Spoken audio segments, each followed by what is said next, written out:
बिस्मिल्लाहिर्रहमानिर्रहीम, अस्सलाम वालेकुम। कैसे हैं आप सब लोग? हाँ जी, आज जिस टॉपिक पे हम बात करने लगे हैं वो आजकल प्रॉब्लम बहुत ज़्यादा आ रहा है। हेड स्वेल हो जाना, आइज़ स्वेल हो जाना, एक साइड आँख की ख़राब है कि दूसरी ठीक है। ये किस वजह से आते हैं, इसका सलूशन क्या है और इसकी ट्रीटमेंट क्या है, इसकी मैनेजमेंटल चेंजिंग आपने क्या करनी है या आपने उसको जज कैसे करना है। सबसे पहले आपने आई स्वेलिंग की रीज़न ढूंढनी है। फर्स्ट ऑफ ऑल, ये आई स्वेल जो होती है, आइज़ ख़राब हो रही हैं, ये वायरल है या बैक्टीरियल है या फंगल है। स्पर्जिलोसिस की वजह से है। स्पर्जिलोसिस जो है ना, वो जब क्रोनिक हो जाती है तब भी आइज़ जो है ना वो प्रॉब्लम करती है। ये सारी चीज़ें हम डिस्कस करते हैं। सबसे पहले कि ये कि अगर आपकी आइज़ बर्ड की ख़राब हो रही हैं, अगर एक साइड की आइज़ ख़राब हो रही हैं, उसमें आपने ये जज करना है कि अगर कि ये वायरल है तो देन आपकी डेफिनेटली आपके बर्ड का पोस्चर, आपके बर्ड की जो स्पेशली, चले पोस्चर की तरफ नहीं जाते, हम ये करते हैं कि अगर आपके ब्लैडर की एक साइड की आँख ख़राब है या दोनों साइडों की आँखें ख़राब हैं, साथ में आपका वाइट डायरिया मार रहा है या वाइट जो है ना वो ड्रॉपिंग है उसकी वेंट के ऊपर लगी हुई है बैक साइड पे, तो देन डेफिनेटली आप उसकी तरफ जाएंगे। दूसरा, आइज़ स्वेल होने का क्या प्रॉब्लम होता है कि वो आपकी एक साइड की आइज़ ख़राब है, आइज़ के ऊपर वाली लेयर ख़राब है। वो हम आपको दिखा भी देते हैं लेयर्स की, कैसे हम बात कर रहे हैं। तो कोई भी आप बर्ड पकड़ें, आपने यहाँ ये बर्ड माशाल्लाह इसका ठीक है, ये वाली आप इस तरह आइज़ को पकड़ें, आइज़ की प्रॉपर चेक करें। ये जो इनर लेयर है ना, इसके ऊपर नहीं जो है ना वो कोई लाइन, रेड लाइन, पिंक जो है ना लाइन वो आ रही है, जिसका मतलब ये है कि आपके बर्ड का अपर रेस्पिरेटरी जो है ना वो डिस्टर्ब है, उसकी वजह से आ सकती है। तीसरी चीज़ होती है कंजक्टिवाइटा। ये आप कंजक्टिवाइटा को देखें, यहाँ से आप इस तरह जज करेंगे आइज़ का ये वाला पोर्शन जो है, ये वाला नीचे कंजक्टिवाइटा इसे बोलते हैं। कंजक्टिवाइटस हो गया तो इससे भी आपका यही प्रॉब्लम आएगा कि आपका जो है ना वो बर्ड का नीचे वाली साइड, ये जो लेयर है जो आपको नज़र आ रही है अंदर, ये अंदर वाली लेयर रेड हो जाएगी, तो ये कंजक्टिवाइटस हो गया, ये प्रॉब्लम आ सकती है। अच्छा, ये प्रॉब्लम आ किस तरह से रही है, क्यों आ रही है? छोटी छोटी मैनेजमेंटल प्रॉब्लम ही है। जैसे ड्राई एयर अगर आप देते हैं तो ड्राई एयर से इसका जो सीलिया हल्का सा डैमेज हो जाता है, इसकी सांस लेने में इसको ताकत लगती है, तन भी आपकी आइज़ ख़राब हो सकती है। जो सीज़न है ना उसमें बहुत ज़्यादा होता है, हॉट एंड ड्राई वेदर में और विंटर एंड ड्राई वेदर में। जैसे अब ये सीज़न है, इसमें सर्दी भी है लेकिन ड्राई है, नमी कम हो रही है, डस्ट आ रही है, डस्ट की वजह से भी ये चीज़ आ जाती है। तीसरी चीज़ ये कि अगर आपके फार्म की जो है ना वो सैनिटाइजेशन अच्छी नहीं हुई, आपके जो कूलिंग पैड वाली जो हौदी है उसमें गंदा पानी पड़ा हुआ, वहाँ से बैक्टीरियल लोड बढ़ रहा है और आपकी तरफ आ रहा है, हाउस के अंदर आ रहा है, आप प्रॉब्लम फाइंड आउट नहीं कर पा रहे क्या वजह, किस रीज़न की वजह से है। देखिए, मैंने कई दफ़ा बात की है कि ब्लैडर इंडस्ट्री में जो बंदा अपने काम के अंदर या किसी भी काम के अंदर, जो बंदा अपने काम के अंदर विजिलेंट नहीं है, चौकस नहीं है, तो उसको यही नहीं पता कि हमारा प्रॉब्लम आ कहाँ से रहा था। बिज़नेस फेलियर सबसे बड़ा ये होता है कि जब आपको ये ना पता हो कि हमारे साथ हो क्या रहा है।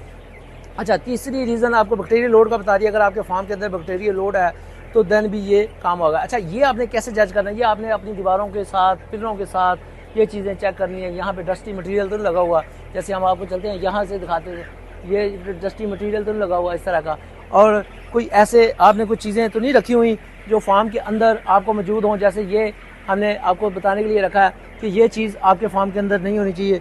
इसको अगर आप झाड़ें तो ये देखिए डस्ट इसने कैप्चर की हुई है, ये चीज़ आपके अंदर, आपके फार्म के अंदर बिल्कुल नहीं होनी चाहिए। उसके बाद तीसरी चीज़ कि डेफिनेटली फार्म जो है वो उसके अंदर है, फसलों के अंदर है, तो साथ वाले जो ज़मींदार है उसने कोई ऐसी स्प्रे की है, आपके इनलेट खुले हुए थे या पैड खुले हुए थे, वहाँ से आपको हवा अंदर आई है, तो देन आपकी बर्ड की आइज़ का इन्फेक्शन हो सकता है। अगर वो इन्फेक्शन हुआ है तो उसके लिए परेशान होने की ज़रूरत नहीं। देखें, जब आप अपने प्रॉब्लम को फाइंड आउट नहीं ना कर सकेंगे तब तक आप ये नहीं जज कर सकेंगे कि यार हमने इसका ट्रीटमेंट क्या करना है। आपको पता ही नहीं आपके साथ हुआ क्या। अगर आपके साथ ये प्रॉब्लम हुआ है तो उसका कोई प्रॉब्लम नहीं है, उसको ये कोई बड़ा मसला नहीं है, क्योंकि 1-2 दिन आप अच्छी हवा देंगे या कोई भी आप जो है ना वो बुखार का सिरप दे देंगे तो तब भी वो प्रॉब्लम हो जाएगी, क्योंकि उसका एक ड्यूरेशन होगा उस मेडिसिन का या जो स्प्रे बाहर फसलों में हुई है उसकी वजह से हुआ है। हाँ जी, तीसरा चीज़ ये है कि अगर आपके अंदर स्पर्जिलोसिस का केसेस थे शुरू अर्ली बर्ड में, लेकिन वो आप बस थोड़ी सी मेडिसिन चलाई, वो वहीं पे रुक गया, उसके बाद जब ऑक्सीजन जैसे बर्ड की बड़ी ऑक्सीजन ज़्यादा हुई रिक्वायरमेंट, देन वो फिर 35वें दिन पे आ गया। देन आपके अगर प्रॉब्लम हो रहा है तो उसका भी आपने यही काम करना है कि आपने स्पर्जिलोसिस का ट्रीटमेंट करनी है। इसका प्रॉब्लम आ गया तो आपने उस फंगस का इलाज करना है, आपने स्पर्जिलोसिस का इलाज करना है। वो आपको कैसे, पोस्टमार्टम में आप जाएँ, आप पोस्टमार्टम में जाने के बाद आपका जो अब्डोमिनल एयर सैक है, अब्डोमिनल एयर सैक पे उसकी कॉलोनी बनी होंगी, वो खैर टॉपिक किसी और तरफ चला जाएगा, आप वहाँ से जज करें, आप अपनी बर्ड की स्पर्जिलोसिस का इलाज करें।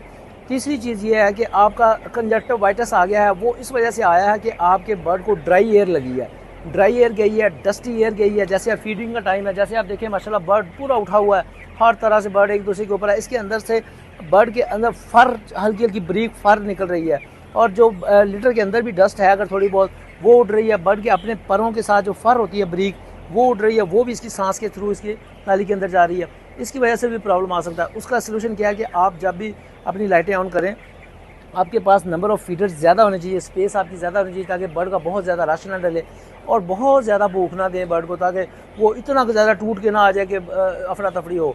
तीसरी चीज़ ये, उस वक्त फ़ैन थोड़ा सा बढ़ा के रखें, ताकि जो डस्ट अगर आ भी रही है तो वो फौरी तौर पर बाहर निकल दी जाए।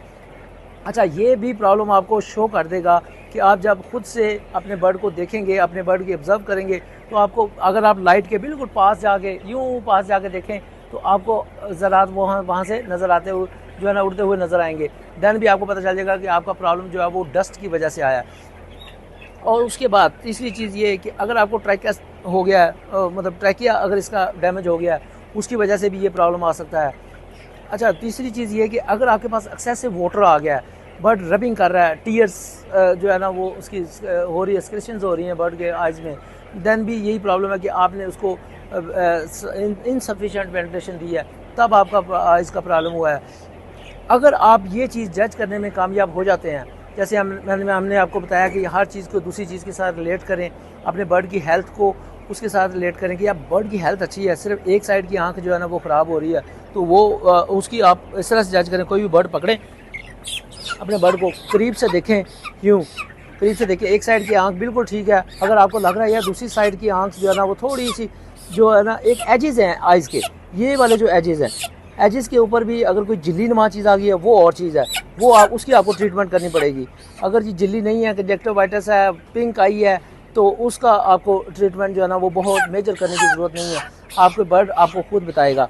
इस तरह की चीज़ों को आप मज़ीद जो है ना अपने ऑब्जर्वेशन को बढ़ाएं। जब आप ऑब्जर्वेशन को बढ़ाएंगे, इंशाल्लाह ताला आपके मामला तो और भी बेहतर होंगे। इस तरह के नए टॉपिक्स हम आपके पास लेकर आएंगे। आपके पास जो सजेशंस हैं वो आप हमें फ़ीडबैक दें, और तब तक के लिए इतना ही खुश रहें, खुशियाँ बांटें, 5 वक्त की नमाज़ नहीं छोड़ें।